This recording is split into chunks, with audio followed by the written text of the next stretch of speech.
discussing the state of NASA, launching supplies to the space station, and more good news for OSIRIS-REx.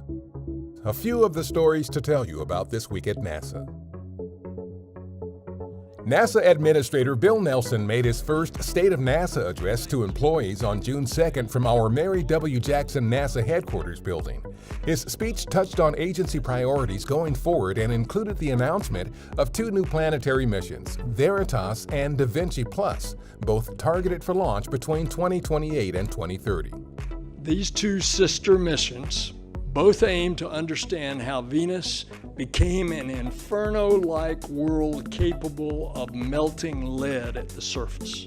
He also highlighted our Artemis plans to establish a long-term human and robotic presence on the Moon, which will help develop the experience and capabilities we need to eventually send the first astronauts to Mars. And he spoke about the new Earth System Observatory missions, which will help us understand and track how climate change is impacting communities across the country and around the world.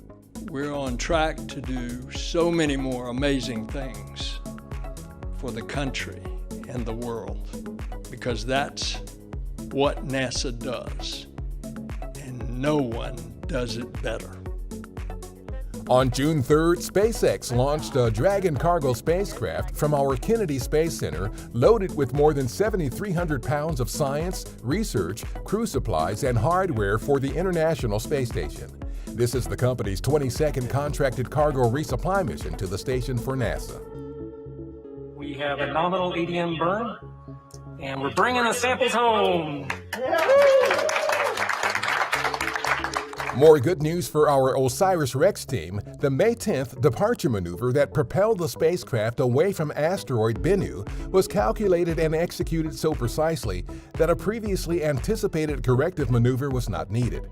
The next possible maneuver adjustment could occur in 2022. The spacecraft is on track to deliver an asteroid sample to Earth on September 24th, 2023. The 2021 Atlantic hurricane season kicked off on June 1st. Our colleagues at NOAA are predicting another active season with an above-average number of named storms.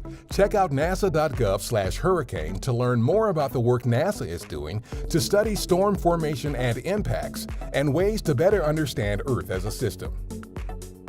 On June 2nd, cosmonauts Oleg Novitsky and Pyotr Dubrov of the Russian space agency Roscosmos conducted a spacewalk to prepare the Pirs docking compartment for removal and disposal.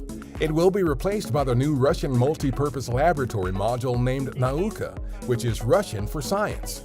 That module is targeted for launch to the station this summer. That's what's up this week at NASA. For more on these and other stories, follow us on the web at nasa.gov/twan.